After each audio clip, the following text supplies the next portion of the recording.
dalam rangka kita mendengarkan dulu. Sebelum nanti silakan kita sampaikan pendapatnya kembali. Begitu Pak ya? Kami persilakan. Mungkin saya bisa sampaikan 5 menit saja. Saya dari tadi memperhatikan ini sebenarnya ada satu saluran yang salah. Mungkin saya bisa menerangkan. Mungkin ya ini mumpung ada kesempatan ini sebenarnya saya menunggu sudah lama. Jadi begini Bapak, mungkin saya bisa terobos sedikit aja ya, singkat kata. Kalau di pihak Indonesia itu saat sekarang ini sangat konsen sekali untuk mengembangkan pertumbuhan ekspor kita ke China. Bahkan dari badan karantina pun sangat support pada kita. Tetapi ini kembali lagi, karantina kita ini tidak punya bargaining apapun, tidak mempunyai satu bargaining yang kuat dengan GACC. Sehingga contoh misal aja, kalau tadi dikatakan Ahmad dari PSBN yang mengatakan memang ini rumit perjalanan ini, memang itu benar. Akan tetapi belakangan ini Cina sudah melonggarkan. Tetapi yang lucunya di bulan 7, ini saya bicara apa adanya, di bulan 7 itu ada 5 eksportir yang melakukan kesalahan. 4 eksportir mendapatkan kuota mungkin 7 kali, asalnya 4 ton, 5 ton bisa mendapatkan 30 ton, bisa 25 ton. Tapi ada satu eksportir, kebetulan kuotanya sangat sedikit, 2 ton aja, sampai sekarang masih di-ban. Nah ini artinya, yang saya tenggarai, saya tidak mencurigai dan tidak menuduh, ada perasaan cinta dan tidak cinta antara otoriter GACC dengan para pelaku usaha yang di Indonesia. Sedangkan saya sendiri sudah 4 tahun, kuota saya cuma 2,2 ton. Mungkin orang seluruh Jawa Timur tahu berapa karyawan kita di Bojonegoro. Karyawan kita 3.000, 4.000. Saya eksportir non-China. Sampai hari ini pun, kita mengajukan sudah 10 kali, dari 2,2 ton menjadi 6,7 ton, sampai hari ini pun juga tidak diindahkan. Nah ini mungkin teman-teman dari pertanian maupun perdagangan maupun dari karantina harus mencari benang merahnya di mana. Kenapa ada beberapa kelompok tertentu mendapat kuota itu dengan mudah, tapi ada yang lain sudah ibaratnya berdarah-darah tidak mendapatkan. Dan yang mendapatkan kelompok-kelompok itu ya orang-orang itu aja. Kalau ini saya tenggarai terjadi kartel monopoli di dalam perwelatan Indonesia. Entah di mana, saya juga tidak bisa menerangkan di mana benang merahnya. Kalau tadi Bu Marina mengatakan, itu memang benar, atas perdagangan sudah sangat support. Akan tetapi, kenapa yang bisa mendapatkan dengan cepat izin itu dan kuota itu orang-orang tertentu itu aja. Sedangkan yang lain tidak. Nah ini perlu penyelidikan yang lebih mendalam dan kajian yang lebih mendalam. Artinya, yang dikatakan teman-teman tadi itu memang benar, Pak Budi itu juga benar. Tapi ini ada satu benang merah yang harus diurai bersama-sama. Ini tugas putra bangsa karena ini adalah produksi Indonesia, tetapi yang menikmati bukan orang Indonesia, tapi orang yang luar. Bahkan saya tahu sendiri, saya jamin 1000%.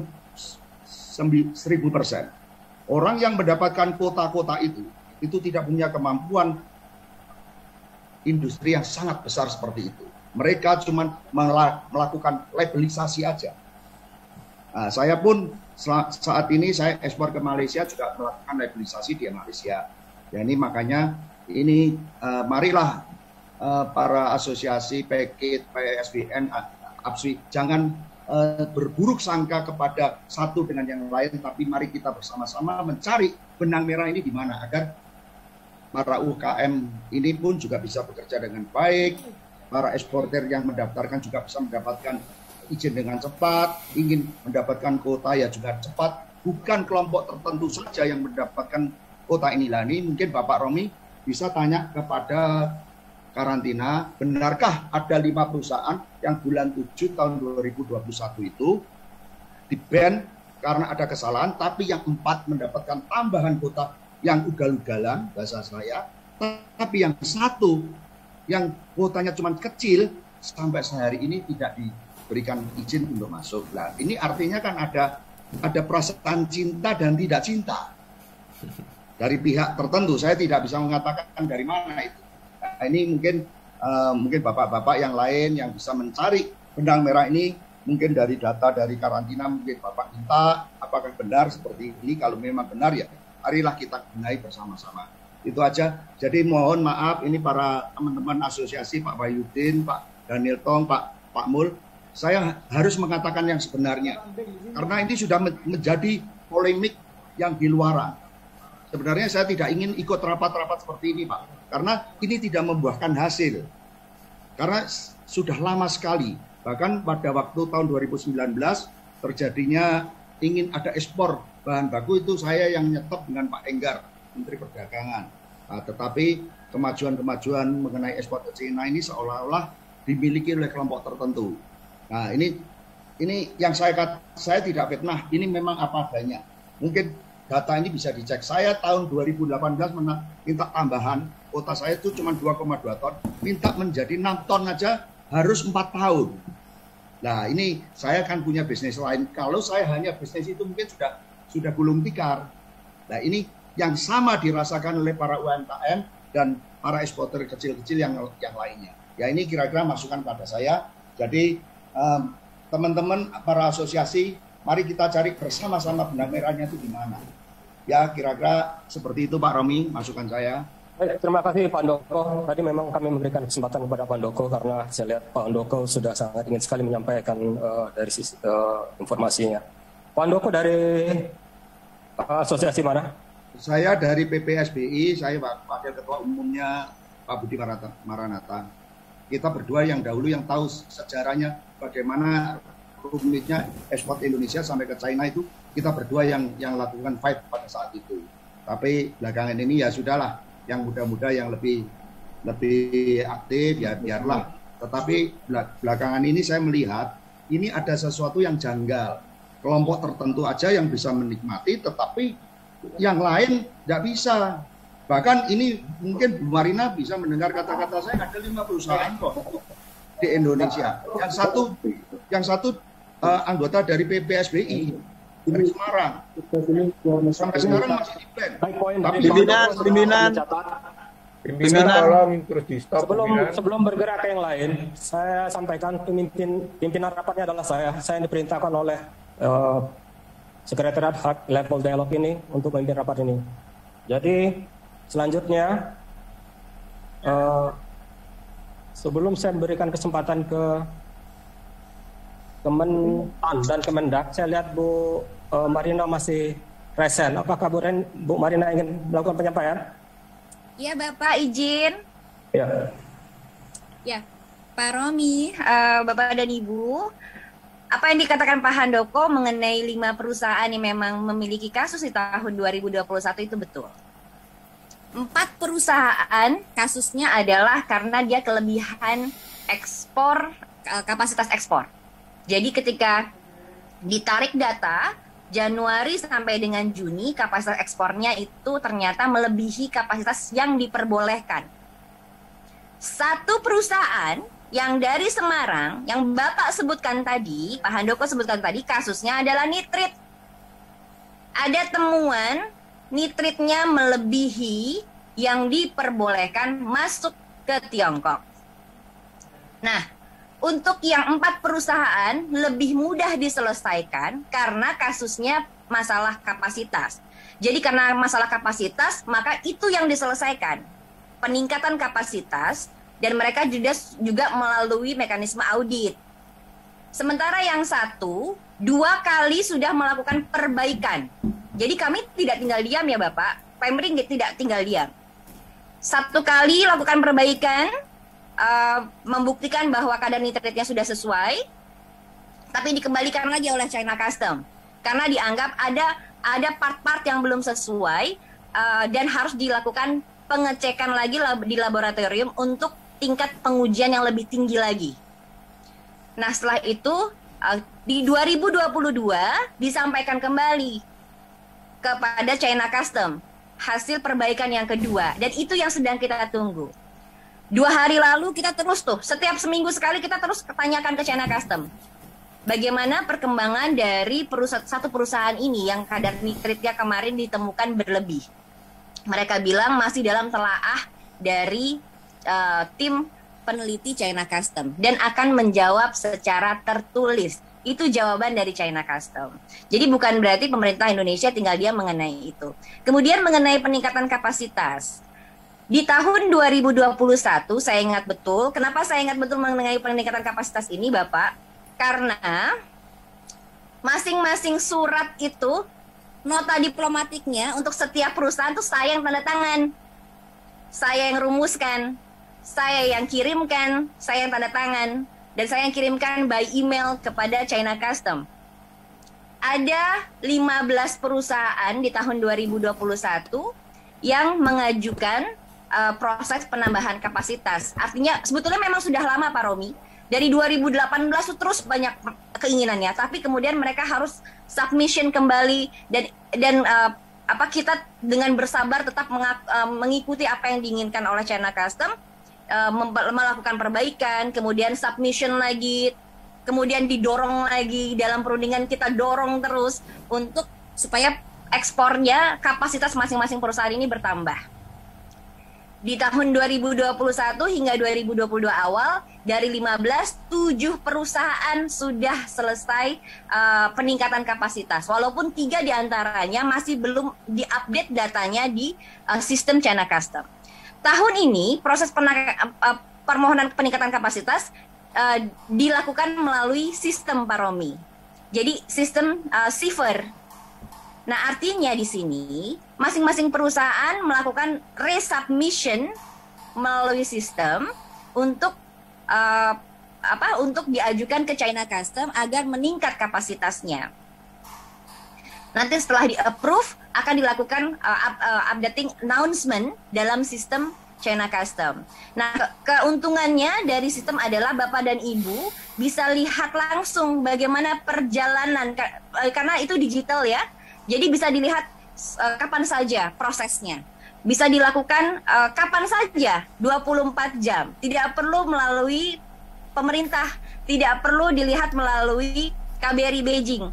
Karena kondisi ini Pak Romi, jujur kalau Pak Handoko tadi bilang jujur-jujuran, padahal itu lebih banyak asumsinya, tanpa data, tanpa dasar. Jujur kalau saya katakan bahwa masalah wallet ini sebetulnya sudah tidak sehat. Kenapa tidak sehat? Karena masing-masing ini punya rasa jealousy yang sangat tinggi.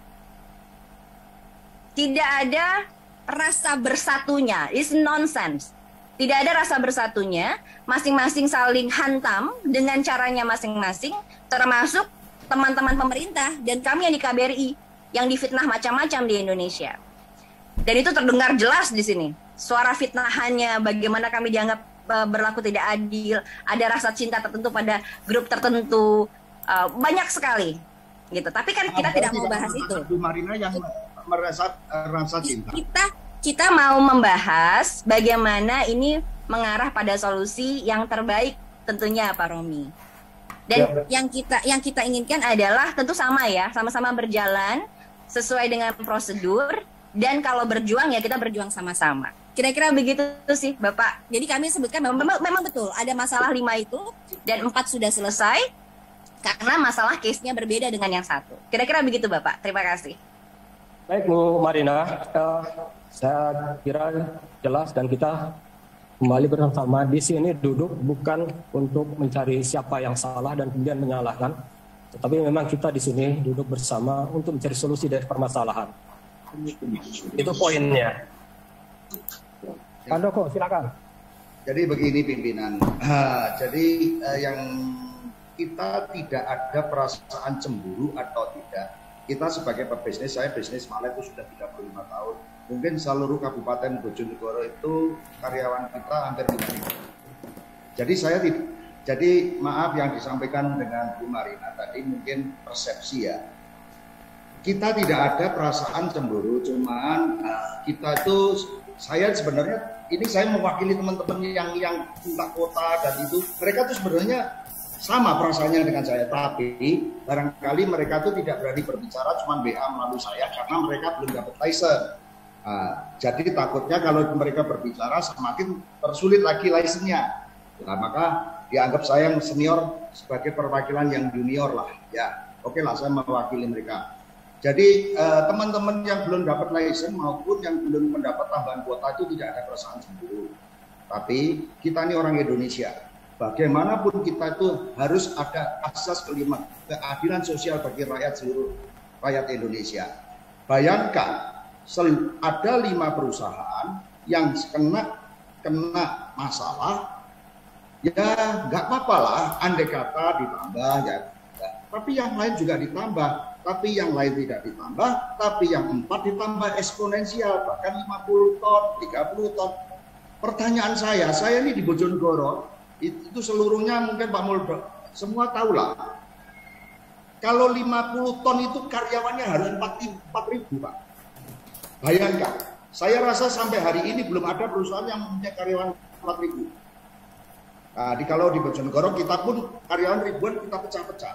Ya, tapi kita tidak mempermasalahkan soal itu, Pak. Cuman bagaimana lah agar perasaan dicintai dan tidak dicintai ini jangan berlarut-larut.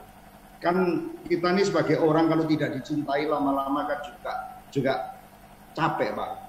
Kita ini sudah berjuang bersama-sama, yang saya ditamakan Pak Wahyudin, sahabat saya, Pak Danielton dan Pak Mul, Pak Budi, dan Pak Baka. Ini semuanya sama, tapi selama ini para asosiasi itu berprasangka buruk satu dengan yang lain. Tapi sebenarnya permasalahannya bukan di situ, Pak. Ini ada perasaan dari mereka semua itu cemburu. Tapi cemburu yang salah. Jadi seperti saya aja, saya nggak menyebutkan yang lain. Saya tahun 2018 menambah kota. Ya, kota saya di antara 29 perusahaan paling kecil. Mungkin yang kotanya gede-gede itu junior saya yang terlalu jauh lah. Mungkin kalau dalam dunia persilatan mereka baru 15-20 tahun. Saya sudah 35 tahun. Kalau tidak rahasia umum lah, kalau saya kita di perwaletan. Tapi aneh, kenapa kok bagi teman-teman yang bukan ini kok sulit? Yang ini mudah. Nah, ini kan lama-lama kan kita juga tahu, Pak. Kita kan bukan orang bodoh. Nah, bayangkan 2018 ada saya bersama teman-teman sudah di Beijing, sudah di IA, tapi sampai sekarang seperti ya dibuat main pingpong. Ya, makanya saya sebenarnya wacana-wacana rapat ini sebetulnya buat saya tidak ngefek. Toh saya tidak ekspor ke Cina ya nggak masalah, untuk ekspor saya ke non-Cina. Nah, cuman ini kalau permasalahan benang merah ini tidak diselesaikan, ini akan menjadi polemik di antara anak bangsa kita sendiri. Nanti ini menyalahkan ini. Yang jelas kalau karantina Indonesia sangat support. Terima kasih saya dengan kepala badan dan karantina. Mereka sudah sangat support. Akan tetapi kembali lagi mereka tidak punya bargaining apapun setelah sampai di Tiongkok. Nah maka ini ada usulan dari saya mungkin bisa diiyakan dan ditidakkan. Kuota itu kira-kira Indonesia kan produsen terbesar di dunia. Oke deh, kuota ini dikelola oleh pemerintah Indonesia aja, diberikan kepada para UMKM atau pengusaha-pengusaha yang memenuhi standar HACCP, dan kalau mereka berstandar nitrit, Indonesia mempunyai badan untuk mengelola penelitian soal pengecekan soal nitrit ini. Saya rasa itu akan clear. Dan itu juga bagi petani akan mengangkat harga. Ya memang yang dikatakan teman-teman itu memang benar. Walaupun demand itu besar, tapi kalau sulitnya ekspor bagi orang-orang yang tertentu para UMKM dan para eksportir ini, ya lama-lama yang bekerja secara walet ini malas, Pak, saudara. Saya aja punya ready to drink. Mulai dari 2014, ISO 22000, HACCP, satu-satunya di Indonesia. Kita sudah ekspor ke Korea, tapi saya ekspor ke China tidak bisa. Why? Saya ekspor ke Amerika bisa, ke Jepang bisa, ke Korea bisa, tapi ke China tidak bisa. Nah, ini pertanyaan. Oke, saya tidak akan ekspor ready to drink kita ke China. Kita sudah punya market sendiri, Korea, Amerika, dan lain sebagainya. Nah, ini mungkin permasalahan ini harus benang merah ini harus kita cari, kita apply, agar tidak setiap bulan, setiap tahun selalu berpolemik. Maaf, saya pun tidak ditambah kuota, bagi saya tidak ada masalah kok. karena bisnis saya bukan walet aja. Tapi mungkin bagi yang lain-lain yang tidak diberi kuota atau tambahan, itu akan jadi masalah. Tapi ya oke lah, ini mungkin akhir dari perjuangan perwaletan. Saya akan pasang badan untuk anak-anak bangsa kita. Ini tidak fair. Bayangkan, kita pabrikan di Indonesia. Kita sebagai buruh mereka, kita harus setor barang kepada mereka. Kita harus label kepada mereka. Kita harus bayar kepada mereka. Padahal mereka tidak ada kemampuan. Ayo, kalau kita mau buka, mari kita buka. Karena ini kalau tidak dibuka, jadi ribut terus Pak. Kasihan anak bangsa kita. Mungkin kalau ada pertemuan boleh saya uraikan. Tapi kita ini orang Indonesia. Kita punya martabat. Kita punya daulat. Saya tidak mau gaduh dalam hal ini. Ya sudahlah, yang berlalu biarlah berlalu. Mari kita benahi bersama-sama. Carilah jalan yang indah buat rakyat Indonesia, bangsa Indonesia, pengusaha Indonesia, agar sama-sama berdiri sama tinggi. Jangan kita direndahkan, padahal kita punya kedaulatan yang sangat tinggi. Maaf, ini memang waktu yang saya tunggu sudah bertahun-tahun, Pak. Mungkin bisa disampaikan. Terima kasih, Pak. Kira-kira seperti itu, Pak. Baik, Pak Handoko. Kami melihat semangat yang